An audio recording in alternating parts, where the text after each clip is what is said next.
Howdy, everybody. So I was going to have JoJo Roper here, but we had to push him out another week. But I've got some questions. Some pretty good ones this week. Any new designs coming down the pipeline, coming forward? We've got quite a few, actually. We've got an egg, a modified modern egg that is available stringless with rail grab channels as a forefin or as a 2+1, and Huntington Surface Board has put in a healthy order for those, and hopefully they'll have them in the store at the end of July.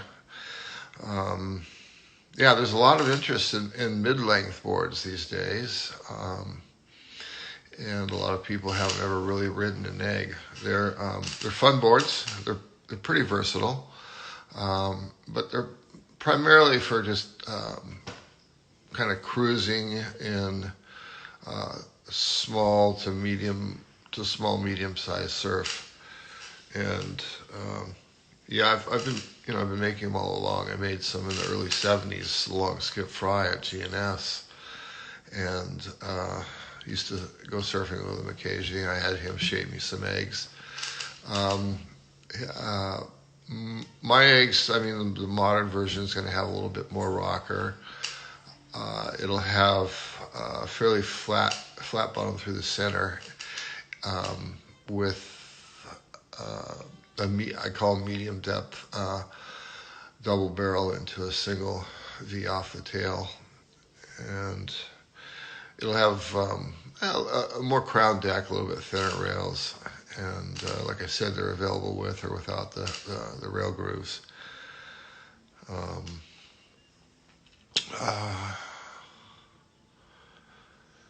Thoughts? Let me see. Bottom contour depth. How deep from the highest point do you make a V, a double single concave? It's a good question. I'm not sure if we're going to answer it specifically, but to me, the control center of the board is between your feet, tending towards your back foot, and that zone just behind center is where I usually put the deepest V, which is the V's I put a little bit closer to the fins, the concaves I move up slightly. But my experience over the years, and I've done some deep concaves and some deep V's, is 3/8 of an inch is a pretty big number, 375. I tend to try and stop at about 0.3 in terms of depth. So the center, on a deep concave, the center might be 0.15 to 0.2, and then it'll get deeper to in between the feet, possibly 0.28 or 3 in some cases. And the same with the V's. And the reason for that is when, like with a V, it starts to create too much drag. The board becomes tippy, and it lays over on a rail, and it wants to drive on a rail. But something a little bit shallower still creates a good rail-to-rail looseness, finds the rail, and doesn't have as much drag as, say, something like 3/8 of an inch. I actually don't think I've ever made a V or concave a ½ inch deep. The same thing with concaves. A few years ago, with this company up in Newport Beach, they made hollow carbon surfboards, and we were playing with double barrel V's all the way up through the board. And do you remember when that was, Pedro? With Was the hollow boards or what? Yeah, the hollow boards. The black ones carbon? Yeah, No. yeah. Yeah. That Aviso. Aviso. Yeah. That was at least 15 years ago. Yeah, about that. Maybe 20 years ago. And people kind of liked that full nose to tail double barrel V. But I really haven't had much call for it since. And so, I mean, the typical bottom that I make is kind of flattish under the nose, a slight concave in the center, that feeds into a double barrel between the feet and into a single barrel with a slight crown off the edge of the tail. And that's a bottom that I use on a lot of the models. And some models are shallower than others and some are deeper.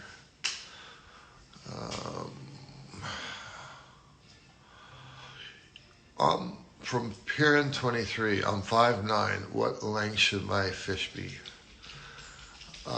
Well, do you weigh 150 or do you weigh 250? And that's when you go online and you order a custom board. I think the very first thing a shaper wants to know is how much you weigh. Age comes into it, because if you're young and bigger, you can ride a smaller board. If you're older, and older is a relative term, but the boards start to creep up in size. But really it's your weight is the single determinant.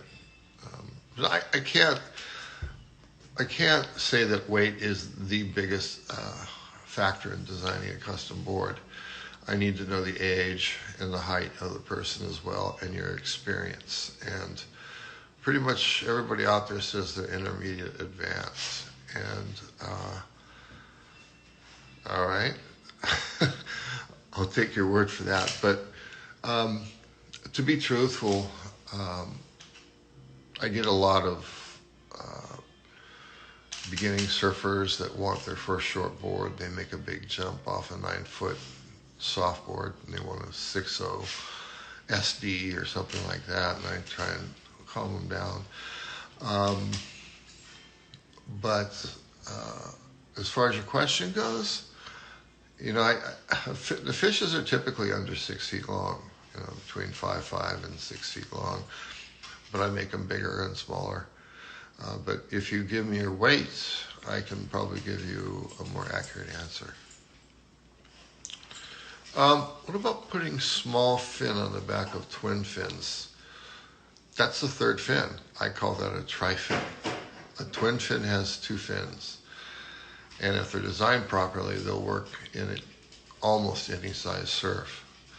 I think the third fin is a safety net for the consumer. They feel if they can't figure it out as a twin fin, maybe they can ride it as maybe a smaller back fin tri-fin. And I have my thoughts on that. I think if the fin's just too small, you're actually pushing it through the water, and it creates drag more than thrust or hold.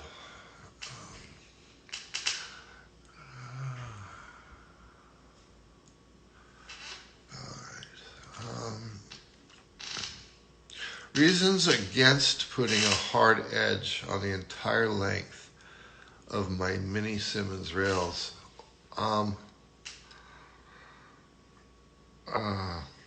Anything works. You could have completely squared down rails with a hard edge, and the board will work, but it'll have limitations. I think rail flow is like every component of design is extremely important. I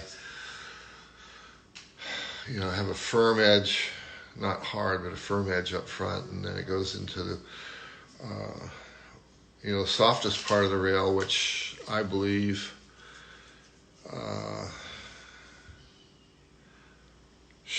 should coincide with the wide point. And I've made boards with rails that are a little bit softer and fuller behind the wide point, and they work okay. They go rail to rail okay, but they don't sustain the drive out of the turn. You come out of a turn and the board slows down rather quickly. So it's a fine balance. With the custom boards, the zone in the fin area, like it used to be 4 fingers in front of the leading edge of the fin is where the edge starts. And over time, it's varied a little bit, but that's generally where the hard rail starts. And it's some people like a more easier transition. Some people like a quicker transition, and most people prefer a hard edge in the last 10 to 12 inches.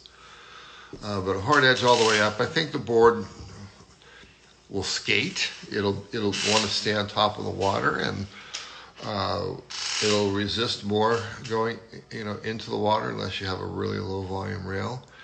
And in my experience, the biggest issue with rails that are too hard up front is they fight back and they catch. And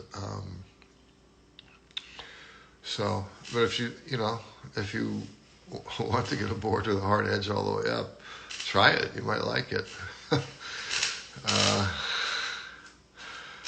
Okay. Chainless or no chainless on the blade? Yeah. What's your preference? Well, it's the channel bottoms have a shallower feed concave, and the channels off the tail give the board a little bit more drive, a little bit more direction down the line. They tend to add a little bit more grab. The concave, the board will probably feel a little bit more alive, twitchier, shorter arcs, and I'm getting orders about half and half, maybe a little bit more towards 4 channels, because a lot of people haven't ever had channel bottoms, and these are, I would say, pretty benign channels. They're not. They're kind of moderately deep, and there's 4 of them, which ties into another question here I have. What kind of wave do you recommend having channels on a surfboard? All kinds of channels. Originally, they started as, I believe, 6 deep channels in the mid-70s, Cole Smith. And they made their way around the world, and by the late 70s, I had quite a few channel bottoms, and I think they really helped the single fins have drive, give them direction and drive and holding power. On tri-fins, we had originally 6 deep channels and 4 deep channels, and then belly channels. Belly channels are shallow channels between the fins and the wide point. They're very shallow, and they're designed just to break up the bottom and free up the board a little bit from rail to rail, but adding a little bit of drive.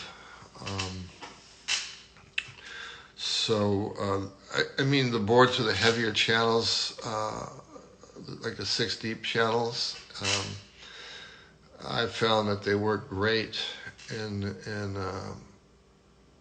clean surface waves. They're kind of a favorite go-to bottom for Indo in the early days, and like I said, I've made a lot, and I used to really like them out at a spot like Cloudbreak, where the way it's powerful, it's lined up, and I remember the first bottom turn I did on a 6 deep channel, and it kind of freaked me out. I went and laid over, and it didn't come up the face the same arc that most of my other boards did. It laid over, and it came up the face more slowly, but it had so much more thrust and speed out of a turn than I'd ever gotten before. and so I started putting them on almost everything. And I found that when the surface becomes an issue, the channels become an issue. So if you get to surf clean, lined up hollow waves, 6 deep channels are a pretty good go-to. The 4 channels, as I said before, off the blade are more moderate depth, and they feed off the tail, and they just give kind of a more secure feeling in a turn, a little bit more drive.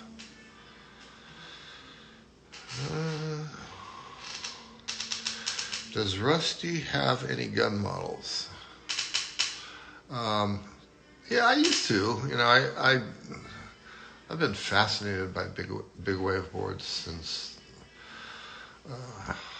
the late '60s, and I've made thousands and thousands of guns for some of the best surfers in the world, and but over time, I've got the Blackbird, which is kind of intended as a step up, but I basically do mostly custom guns, but they don't vary much, really. I don't like the wide point too far forward, a couple 3 inches maybe. I don't like the tails too narrow. I think forefins are great. I think with a gun you need a little bit of not V in the center, but you need break from rail to rail. It doesn't quite come to a spine in the middle, but and a little bit more break up front, and then a little bit deeper V in back. But like I said before, for me, a 1/4 inch to 0.3 is about as deep as I go on the V's. And with the guns, you're usually riding bigger waves, and you rarely have glassy days. You usually have some kind of wind, and the board's so long. It's just having a whole convex bottom helps penetrate the wave a little bit better, and it enhances the ability to get the board over on rail more. And as far as the tail width, in many years the tails, I think, were too narrow. And in the early 80s, I went to Hawaii every winter for almost 50 years, but I used to stay with Pat Rawson, and I tripped because he was kind of the go-to guy in the early 80s. And he had a high percentage of his guns had swallowtails. They're 3 to 4 inches wide, pretty shallow, but it made me think, because one of the boards in my collection is a Diffenderfer gun, a 12-foot gun, and it comes back into, believe it or not, like a 3-inch square tail. And I think if the tail is too narrow, it's going to sit too deep in the water and cause too much drag.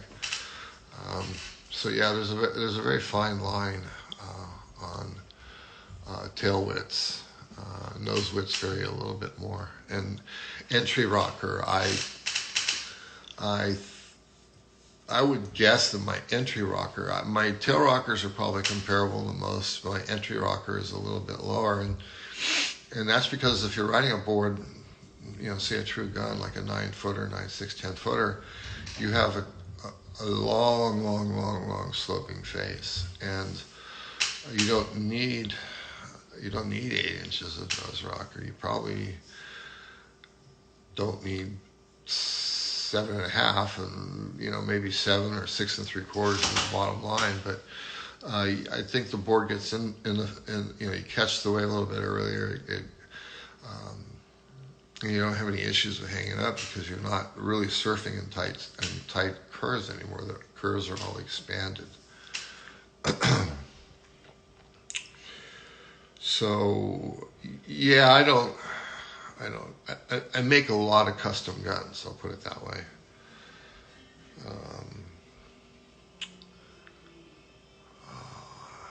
Any other questions? Let me see. There's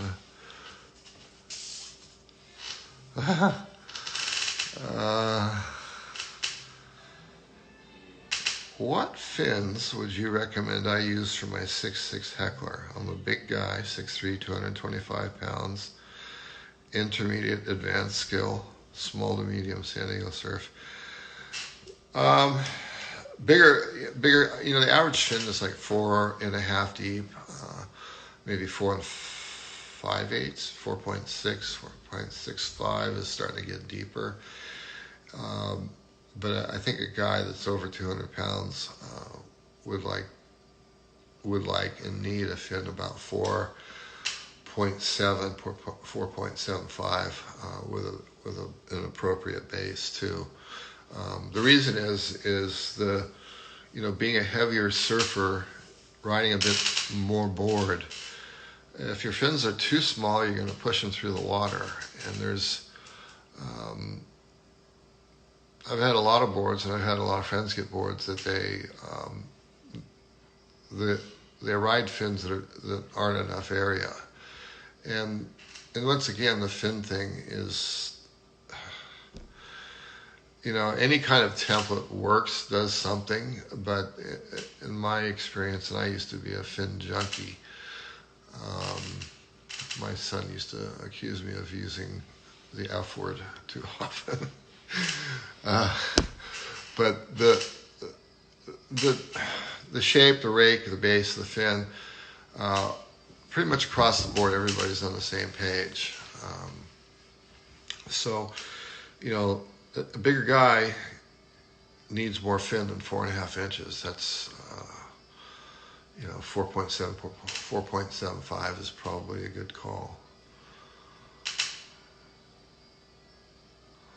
What's the difference between a quad and a 20, and what ways should you surf them on? For the last 20 years, all I rode was quads with an occasional twin. Very rare. I made quads in the early 80s for some surfers like Glenn Winton from Australia and a few other guys, and they kind of went by the wayside. But around 2004, 2005, one of my team riders from North County was friends with Nathan Fletcher, and he tried some of Nathan's stretch quads, and he was freaking on them. And so I made my team rider some, and he loved them, and so I made myself some. And honestly, it opened new doors for me. It would drop in the face easier. It would draw out the turns better. I swear the first cutback I did on a 4-fin was mind-blowing because I went out on the shoulder, and the tri-fin, unless everything's going perfectly, you start, it's almost like a slowing down maneuver. But with the quad, it I held the board on rail, and it came around the corner with the same speed and almost more as I completed the turn and headed back towards the breaking part of the wave. And I think twin fins are great. I said you can ride them in any size surf, any size surf. But twins are. There's no reason not to ride a well-designed twin fin, maybe a stretched-out twin fin in double overhead surf, maybe even triple. But I think once you start getting into double overhead stuff, the 4 fins, the 2 rear fins, give you a little bit of extra security in terms of hold and a more determined drive. A lot of my friends I talk into putting 5 fin boxes in. It's not so much to have available as a twin fin, because I think a proper twin fin, the fins are back 2.5, 3 inches further back than they are on a tri or a quad. But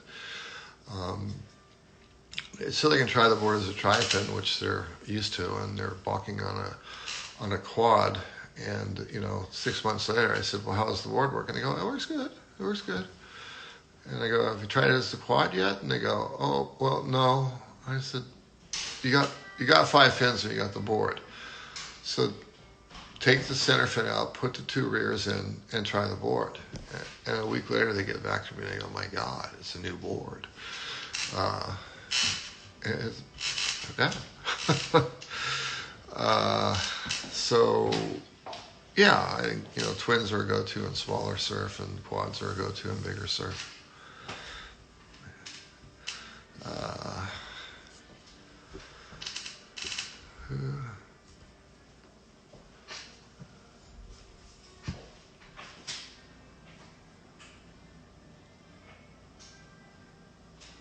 You've made a few boards not recently. I don't make many. There's guys that make wood boards full time, but I've made them over the years. And the question is, compared to a regular PU surfboard, how long does one of those take to make, and what's the difference between them both, pros and cons? In terms of shaping, it might take me an hour and a half to hand shape a board. Let's say apples to apples, and it's a gun. It's a 10-foot gun. If I shape a PU gun with a big stringer, maybe hand shape takes 2.5 hours, 3 at most. A wood board, 20 hours. Seriously, it takes almost 10 times as long. Maybe that's because I don't do as many as some guys, but there is a lot of work that goes into the wood guns. The solid wood guns, I don't think many people ride them. People do, but they're very heavy. The chambered boards, whether it's balsa or a balsa redwood combination, those get ridden more, and they tend to get ridden in much, much bigger surf where the weight comes in handy. And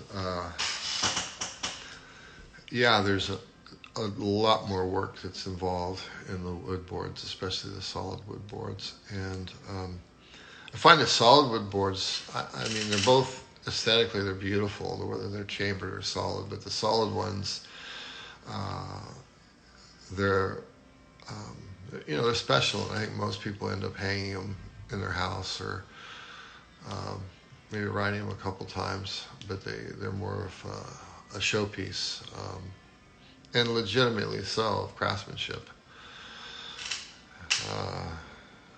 And the glassing, it definitely takes longer to glass a wood board because you have to do several layers of sealant, resin. You have to put resin coats on the bare wood, several coats, and it just there's a lot more steps involved in glassing a solid wood board. And so, if you can find a solid wood board out there for less than $2,000,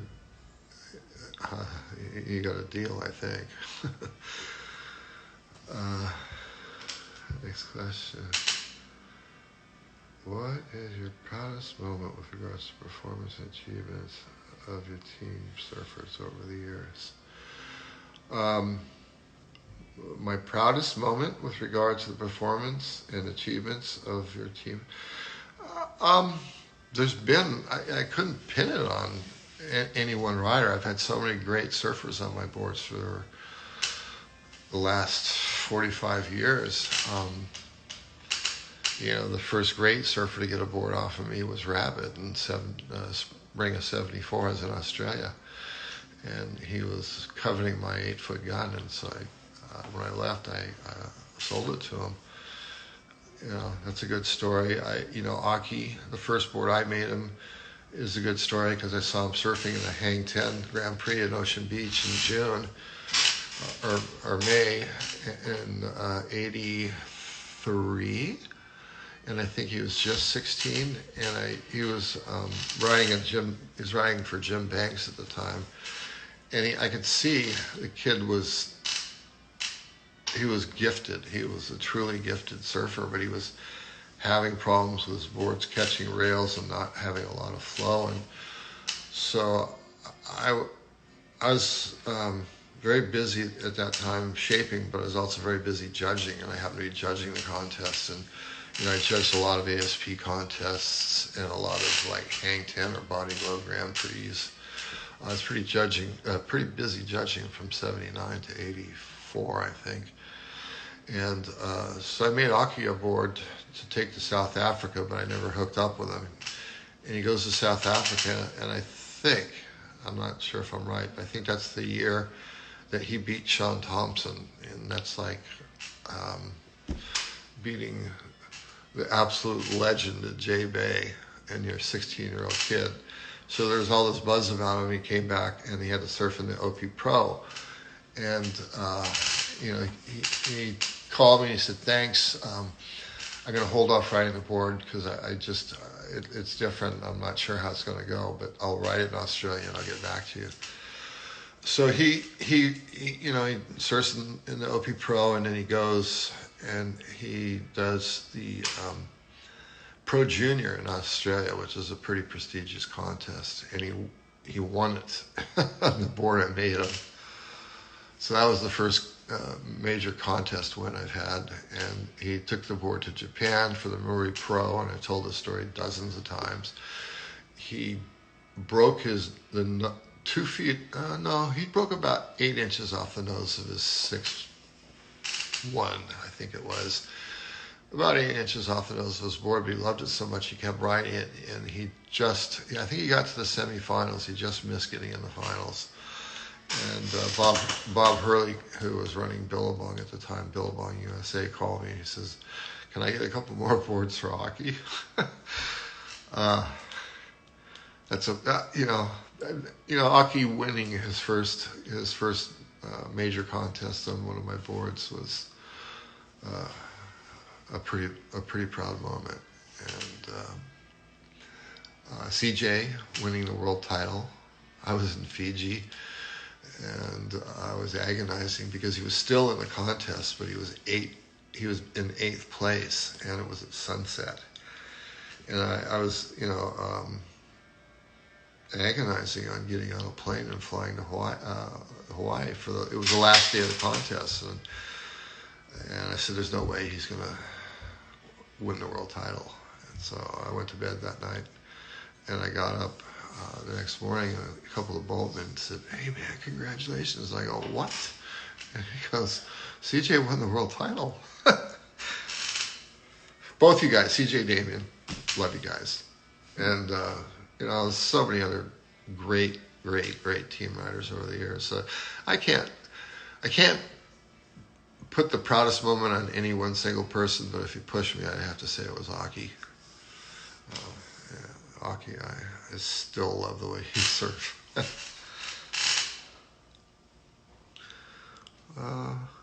What else? You got any more for me?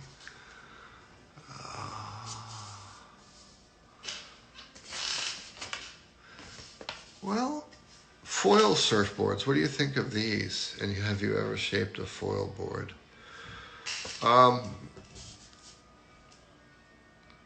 I'm intrigued by them. I've never ridden one, but as they've evolved, I think they're a legitimate part of a surfer's quiver: skateboard, snowboard, foil board, and I've been asked to shape a few, but to be quite honest, I'm not exactly sure how they work or why they work, but I do respect the level that some of these foil boards have taken their foil craft to.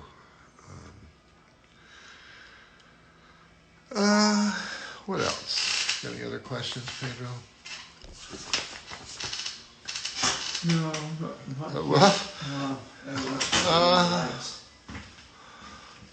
what's your favorite? What's Tevro? Okay, buoyancy discussion. This is a big one. What's the difference between EPS, epoxy, and PU? Volume calculators are fine, but I'm talking buoyancy. I run 1.5 to 2 liters on short boards and 2 to 4 on long boards. So if a customer rides PU and he wants an epoxy, I drop the volume by 1.5 to 2 liters, and vice versa.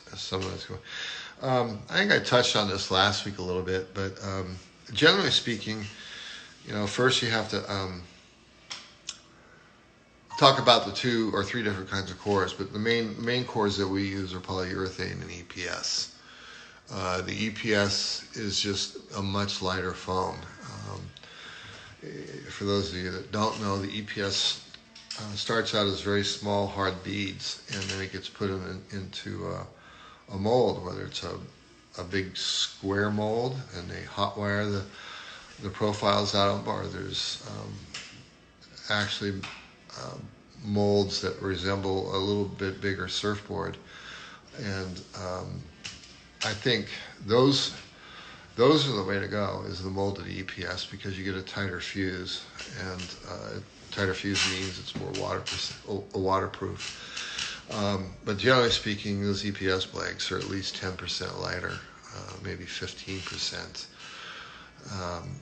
And then you can glass polyurethane with polyester resin. You can glass it with epoxy resin, and that's what we call the E-poly. The epoxy resin comes out a touch lighter than the polyester resin. It's got better flex. It maintains its flex better. It's in the modern, I mean the last 5 or 10 years, epoxies have evolved into very white, bright, clear resins. So PU, you can glass with either resin, but it's the heaviest core, the EPS. It, after it's shaped, is maybe 15% lighter. After it's glassed, it soaks up a little bit more resin, but it still ends up being 8 to 10% lighter. The torsion springs, the blank is a little bit denser, but it's still pretty light, and that ends up being 5 to 7% lighter. And I think the key thing that you talk about is the volume calculators. I think that is the greatest double-edged sword that the surf industry has seen in a long time, because there's so many people that have volume calculators. You can buy it and outright, or if you have one through a website, there's a guy you can go to and you can pay monthly or buy it outright. And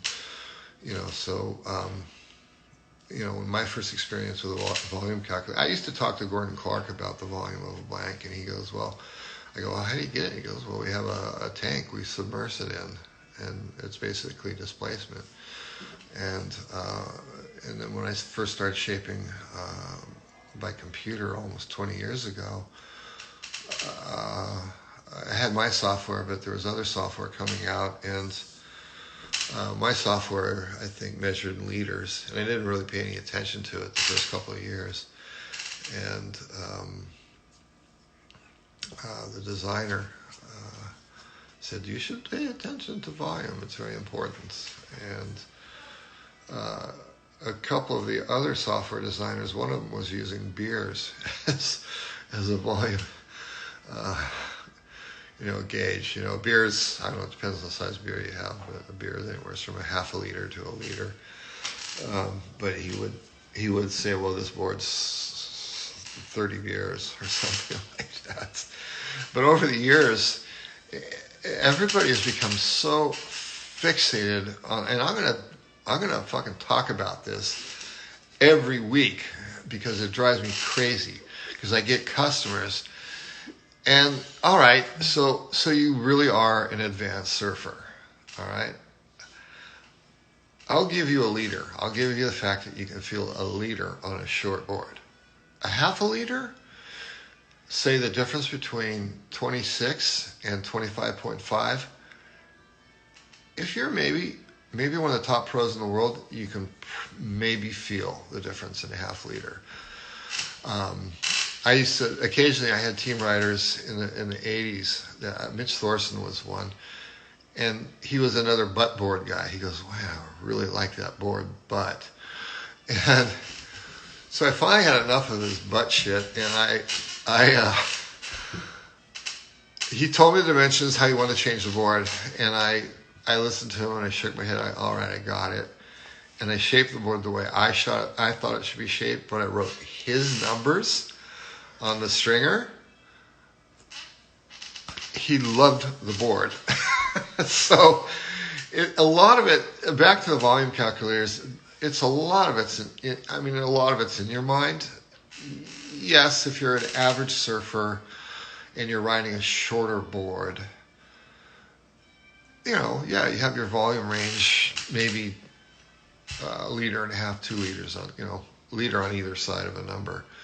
A bigger board, um, I don't, boards up around 50, 60, 70 liters. You shouldn't really worry about liters unless it's a percentage. So it's the short boards, uh, half a liter. You take that percentage and you translate it into a longer board that's 3 times as much volume. Um, your tolerance should be about 3 times as much. And so, we're talking 4 or 5 liters on a bigger board. But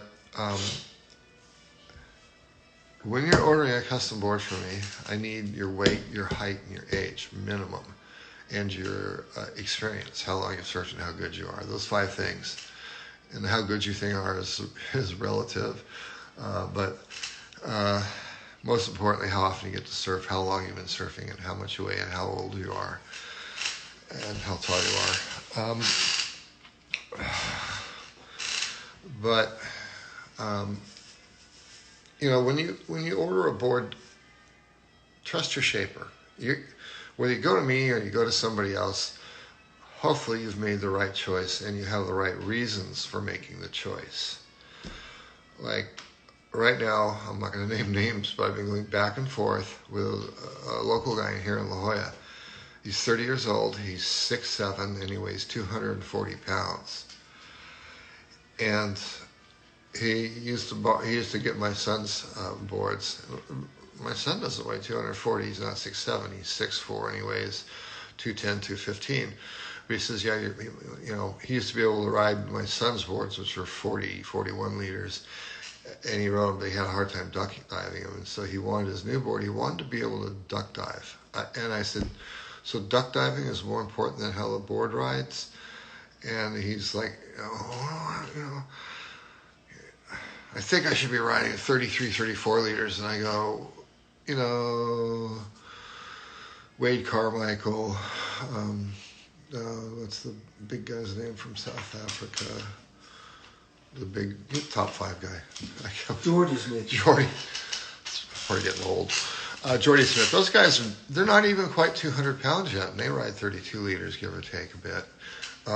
So I generally assign maybe 10 pounds to a liter, give or take a little bit.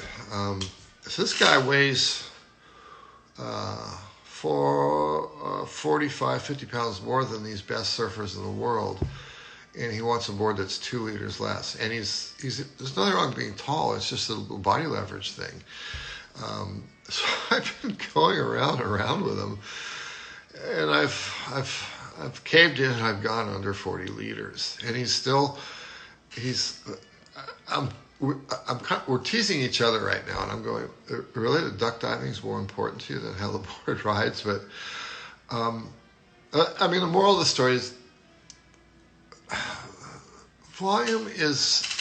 the volume you see on people's websites, their charts, their calculators, is a ballpark thing. It is not gospel.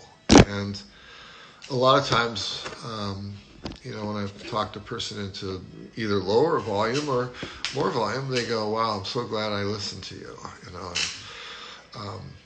So yeah, the volume thing, I'll probably have a spew about it every week, but trust your shaper.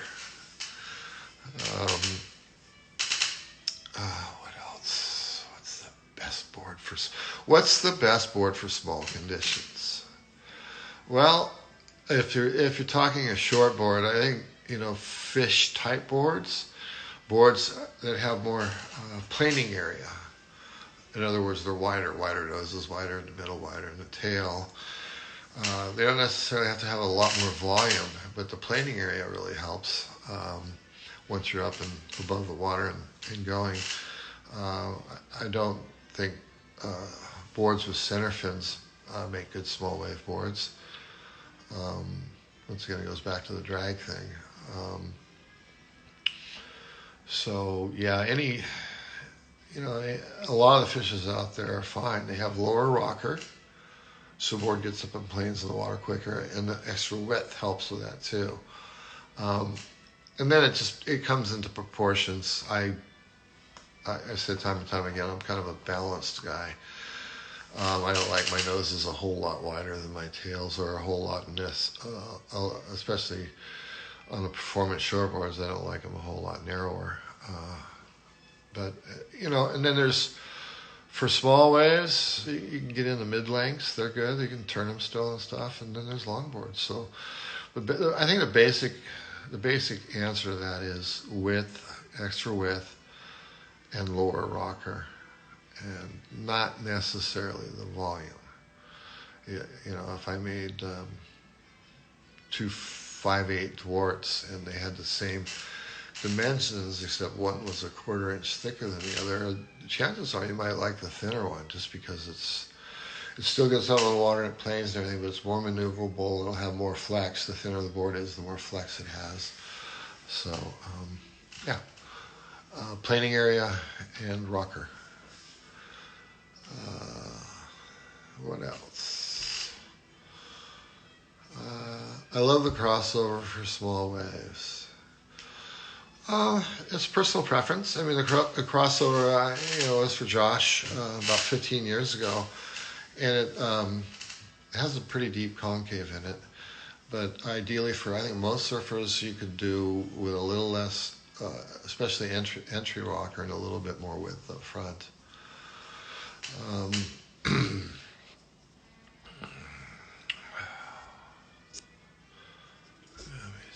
How long did you have the music logo for your surfboards in the 70s?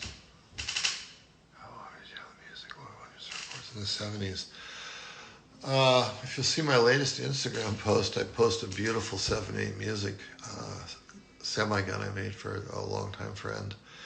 So I started making the boards in April of 74. And 73, 74, it's a long time. But I was still working for GNS at the time, and mainly worked in the summers, and in the winters I'd travel. I'd go to Hawaii and other places. And I was on my first trip to Australia, and I've told this story many times, but I was down there and I go, I had an earlier label called Starlight that I did briefly before GNS. But when I was in Australia, I go, man, I was really into music, and I thought, what a great name for a surfboard label. And I put the exclamation mark on it to, I think every good logo has to have some kind of thing that sets it apart. And so it's got the exclamation mark. But I made my first one in April, 74, I think, maybe. Pretty sure it was 74. I was just 21. But I've been making them ever since. I took a little hiatus when I made Canyons in the late 70s and early 80s. And I made a few ever since I've done Rusty, but I've never really pursued it as a second label. It's mainly just customs. So I'm just about out of time, and I want to wish all of you thank you for tuning in, and stay healthy.